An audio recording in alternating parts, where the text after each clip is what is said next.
Hello everyone, how's everyone doing today? I hope everyone is doing fine. स्वागत है आपका India के first video note series YouTube channel में। इस series में हम कवर करेंगे अपने बी फार्म के बेस्ट क्वालिटी लेक्चर्स, जो कि एक बहुत ही ऑर्गेनाइज मैनर में हमने उनको सब्जेक्ट वाइज अरेंज किया है। आपको सारे सब्जेक्ट्स और टॉपिक चैनल की प्लेलिस्ट में मिल जाएंगे, तो आप जाके चेकआउट कर सकते हो। और वीडियो नोट्स का लिंक आपको वीडियो के डिस्क्रिप्शन बॉक्स में अवेलेबल है, तो आप वहाँ से ले सकते हो। So now let's begin our today's topic, that is quality assurance and quality management concept. अब खुद समझिए, अगर आपका कोई भी फार्मास्यूटिकल प्रोडक्ट मार्केट में लॉन्च होने वाला है, तो ऐसे ही नहीं लॉन्च होगा वो, या कंज्यूमर तक या कस्टमर तक पहुंचने से पहले उसमें बहुत सारी चीज़ें होती हैं। एक होता है क्वालिटी कंट्रोल। क्या होता है आपका? Quality control. उसमें चेक किया जाता है कि आपके जो प्रोडक्ट है कस्टमर के पास पहुंचने से पहले कुछ टेस्टिंग्स होती हैं, उसके थ्रू ये एश्योर किया जाता है, एश्योरेंस दिया जाता है, मिलता है कि वो सेफ है, रिलायबल है, इफ़ेक्टिव है। तो वो हमारा किस में आ जाएगा? क्वालिटी कंट्रोल में आ जाएगा। तो आज हम इसी को पढ़ने वाले हैं कि एग्जैक्टली मार्केट में हमारे पास तक पहुंचने तक प्रोडक्ट, कोई भी फार्मास्यूटिकल प्रोडक्ट, उससे पहले उसके साथ क्या क्या चीज़ें होती हैं, उसकी घटनाओं के बारे में जानते हैं कि भाई उसके साथ ऐसा क्या हुआ है, राइट। सो उसके लिए हमें कहाँ मूव करना पड़ेगा? हमें मूव करना पड़ेगा नोट्स पे, क्योंकि हम नहीं चाहते एक भी पॉइंट छूटे और आप एग्ज़ाम में ये बहाना मिल जाए आपको एग्ज़ाम में कि हमारे मार्क्स इसलिए कम आए क्योंकि हमें तो वो टॉपिक ही नहीं पढ़ाया गया था। तो इसीलिए we know you people are very smart, तो इसीलिए हम नोट्स पे जाएंगे, नोट्स से पढ़ना शुरू करेंगे, एक एक पॉइंट कवर करेंगे। अब सबसे पहले पढ़ना है हमें QC। अब क्वालिटी कंट्रोल मतलब आपका एक प्रोडक्ट का या आपका एक प्रोडक्ट है, उसका ओरिएंटेशन होना है। नया प्रोडक्ट आया है या बना है, तो उसमें चेक किया जाता है क्या उस प्रोडक्ट में कोई डिफेक्ट तो नहीं है, कोई एरर तो नहीं है। जो फिनिश प्रोडक्ट है, आपका एक प्रोडक्ट जो है वो बन के तैयार हो चुका है, देखेंगे कि उसमें कोई एरर तो नहीं है, कोई कमी तो नहीं है। कस्टमर्स के पास पहुंचने से पहले होता है ये, उसमें आपका टेस्टिंग आ जाएगी, टेस्टिंग की जाएगी उस प्रोडक्ट पर, इंस्पेक्शन होगा, वेरिफिकेशन होगा प्रोडक्ट का, जिससे ये मेक श्योर कर सकें ये भाई इस स्पेसिफाइड रिक्वायरमेंट के हिसाब से ही बना है, जो गाइडलाइंस मिली थी, जो रिक्वायरमेंट्स थी, उनके अकॉर्डिंग ही बना हुआ है। अब QC का कॉन्सेप्ट क्या है? QC का काम है कि कोई भी डिफेक्ट प्रोडक्ट में फाइंड आउट करना, क्रिएशन के बाद, बनने के बाद कोई भी डिफेक्ट को आइडेंटिफाई करना, देन उसको करेक्ट करना। पता चल गया, ऐसा नहीं है पता चलने के बाद उसको छोड़ दिया जाएगा, उसको सही भी किया जाएगा। अब उसमें आपका कुछ प्राइमरी कंसर्न रहते हैं, कुछ प्राइमरी जैसे एंड प्रोडक्ट है, आपका जो बन चुका प्रोडक्ट है वो आपका कंप्लायंस होना चाहिए स्टैंडर्ड से, मतलब वो फॉलो करना चाहिए किसको? स्टैंडर्ड को, टेस्टिंग और इंस्पेक्शन के थ्रू। फिर कुछ की फीचर्स हैं क्वालिटी कंट्रोल के, जैसे रिएक्टिव प्रोसेस है, उसमें पता करते हैं डिफेक्ट्स के बारे में, प्रोडक्शन के बारे में, अगर बाद में अगर कोई डिफिएशन आता है वो देखा जाता है। इंस्पेक्शन बेस्ड है, तो उसमें टेस्ट करेंगे रॉ मटेरियल को, स्टार्टिंग पॉइंट से ही टेस्ट करके चलेंगे, देन इन प्रोसेस सैंपल आएगा, फिनिश प्रोडक्ट रहेगा। देन आपका कंप्लायंस ड्रिवन है, तो उसमें मेक श्योर करते हैं आपका जो प्रोडक्ट है वो स्टैंडर्ड्स, रेगुलेटरी गाइडलाइंस के हिसाब से, आपका कंपनी के स्टैंडर्ड के हिसाब से हो। स्टैटिस्टिकल टूल है, जिसमें सैम्पलिंग की जाती है, स्टैटिस्टिकली देखा जाता है, फिर कंट्रोल चार्ट बनेगा क्वालिटी चेक करने के लिए। अब एग्जाम्पल देखिए, आपकी कोई भी कंपनी है, उस ड्रग का एक सैंपल लेती है। अब सैंपल लेने के बाद कुछ तो करेगी ना, उसमें उसकी प्योरिटी चेक करती है, पोटेंसी चेक करती है उस पर्टिकुलर ड्रग सैंपल की प्रिपरेशन के बाद, प्रोडक्शन के बाद। अब एक कार मैन्युफैक्चरर है, वो ट्रायल कंडक्ट करता है, क्यों?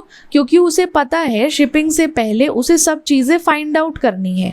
लाइक इंस्पेक्शन में क्या होगा, अगर कोई भी डिफेक्ट उसे मिल जाता है देन वो वापस चली जाएगी, मार्केट में किसी को ऐसी बेकार चीज़ तो नहीं देंगे ना, तो वो इंस्पेक्शन होना ज़रूरी है, फाइनल इंस्पेक्शन। ठीक है, ये QC था। अब QA के बारे में पढ़ते हैं, क्वालिटी एश्योरेंस।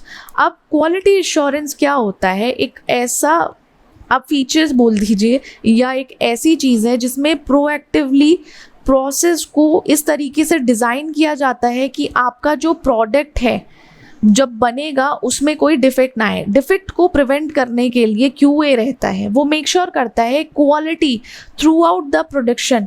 मतलब अगर वो रॉ मटेरियल से स्टार्ट हुआ है, A पॉइंट से स्टार्ट होके Z पॉइंट तक गया है, तो उसका ये मोटिव है, ये मेक श्योर करता है उसकी क्वालिटी पूरी लाइफ साइकिल में, एंटायर प्रोडक्शन लाइफ साइकिल में सेम हो, इम्प्रूव भले ही हो जाए बट खराब ना हो। वो मेक श्योर करता है हमारा क्वालिटी एश्योरेंस।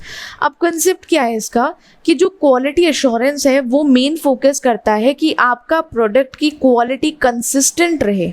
ठीक है, वो एक कंसिस्टेंट प्रोडक्ट क्वालिटी अचीव कर सके, सिस्टम को मेंटेन कर सके, देन स्टेब्लिश कर सके। ये आपका क्वालिटी एश्योरेंस का काम होता है। बट अगर देखा जाए तो इसका काम है प्रिवेंट करना। किसको? प्रिवेंटिव, एक तरीके से डिफेक्ट्स या जो भी एरर्स आने वाले हैं उनको प्रिवेंट करना, उनको होने ही नहीं देना। जिसमें आपके डॉक्यूमेंटेशन है, ऑडिट्स हैं, साथ ही साथ कंटिन्यूटी में इम्प्रूवमेंट के चांसेस जो हैं प्रोसेस में, वो भी उसमें अप्लाई हो जाने चाहिए कि हाँ यहाँ इम्प्रूवमेंट हो सकता है। की फीचर्स क्वालिटी एश्योरेंस का, सबसे पहले तो प्रोएक्टिव प्रोसेस होगा, उसमें एरर नहीं होने दिया जाएगा, जस्ट डिटेक्ट करेंगे। प्रोसेस ओरिएंटेशन में फोकस करते हैं कि वर्क फ्लो को इम्प्रूव कर सके और एक स्टैंडर्ड सेट कर सके, वो पूरा प्रॉपर हो। देन आपका डॉक्यूमेंटेड बेस्ड है, रिकॉर्ड्स रखने हैं प्रोसीजर्स के, कंप्लायंस के। फिर सारी चीज़ें हमारे QC में, हमारी फार्मास्यूटिकल में, everything have to be regulatory compliance. वो कंप्लायंट होना चाहिए रेगुलेटरी स्टैंडर्ड्स के हिसाब से।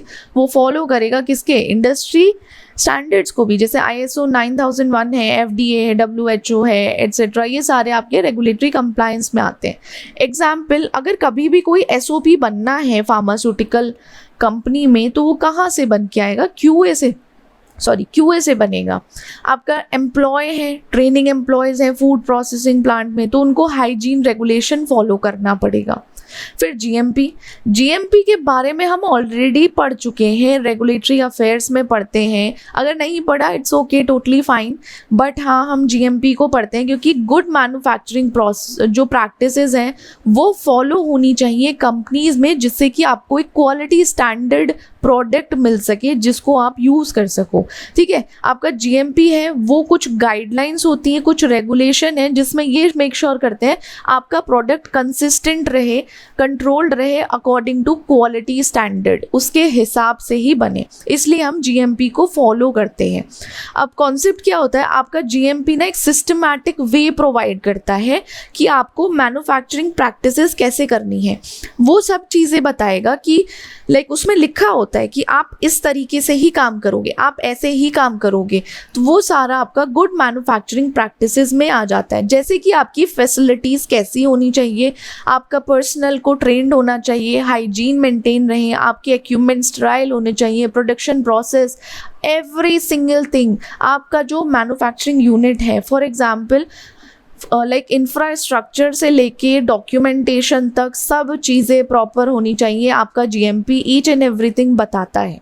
अब GMP मेक श्योर करता है आपका प्रोडक्ट सेफ रहे, प्योर रहे, साथ ही साथ इफ़ेक्टिव रहे। क्या फ़ायदा अगर आपका प्रोडक्ट सेफ ही नहीं है, प्योर ही नहीं है, या इफेक्ट ही नहीं देता। अब कुछ की फीचर्स हैं GMP के। सबसे पहले तो हाइजीन एंड क्लीनलीनेस। कुछ प्रोटोकॉल्स ऐसे होते हैं कि जिसके, कुछ प्रोटोकॉल्स नहीं, बहुत सख्त होते हैं कि आपको फैसिलिटी मेंटेन रखनी है, आपको प्रॉपर मेंटेन करके रखना है। देन साथ ही साथ आपको एम्प्लॉय को भी हाइजीनिक रहना है। ऐसा नहीं है जो पर्सनल है, एम्प्लॉय है, वो बिल्कुल ऐसे घूम रहा है, उसको फ्लू हो गया है, वो इधर स्नीज कर दिया, यहाँ कफ कर दिया, नहीं, ऐसा नहीं होगा। Hygiene and cleanliness have to be there. अब कंट्रोल प्रोडक्शन इन्वायरमेंट है, वहाँ पे जैसे टेम्परेचर है उसको मॉनिटर करते रहना है कि टेम्परेचर में चेंजेस ना आए, ह्यूमिडिटी ना आए, क्योंकि मॉइस्चर से कंटामिनेशन हो सकता है, कंटामिनेशन भी देखना है। फिर कॉम्प्रिहेंसिव डॉक्यूमेंटेशन है, कुछ बैच रिकॉर्ड्स हैं वो मेंटेन करने ही पड़ेंगे। A to Z आपको सब कुछ रिकॉर्ड्स में लिखना पड़ेगा, रॉ मटेरियल से लेके एंड तक। अगर ख़राब भी हुआ है कोई चीज़ तो वो भी एरर, डिफेक्ट सब मेंशन करना पड़ेगा। आपके कुछ वैलिडेशन प्रोटोकॉल्स हैं, मेथड्स हैं वैलिडेटेड, उनको यूज़ करोगे। इक्विपमेंट मेंटेनेंस में आपका कैलिब्रेटेड होने चाहिए, कैलिब्रेशन इज़ मस्ट, क्योंकि बिना कैलिब्रेशन के आपकी मशीन या जो आपका इंस्ट्रूमेंट है वो प्रॉपर काम नहीं करेगा, इसीलिए उसको कैलिब्रेट होना चाहिए। ठीक है। रेगुलेटरी, देखो रेगुलेटरी कंप्लायंस तो हर चीज़ होनी चाहिए, आपको रेगुलेटरी अथॉरिटीज़ या रेगुलेटरी गाइडलाइंस के हिसाब से ही सब कुछ काम करना है जो एजेंसीज़ ने प्रोवाइड किया है।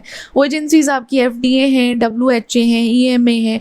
एग्जाम्पल जैसे आपका फार्मास्यूटिकल कंपनी है, वो डॉक्यूमेंट करती है हर स्टेप पे, ड्रग प्रोडक्शन के टाइम पे वो ये चीज़ देखती है कि हाँ ये चीज़ ऐसे होनी चाहिए, इसको ऐसा करना चाहिए। वो each and every single step पे सब चीज़ें मॉनिटर करती हैं, और साथ ही साथ मॉनिटर के बाद उसको रिकॉर्ड भी करती है, मतलब डॉक्यूमेंट बना के रखती है। अब फूड प्रोसेसिंग कंपनी है, वो मेक श्योर करती है कि जो इक्विपमेंट है वो सैनिटाइज रहे।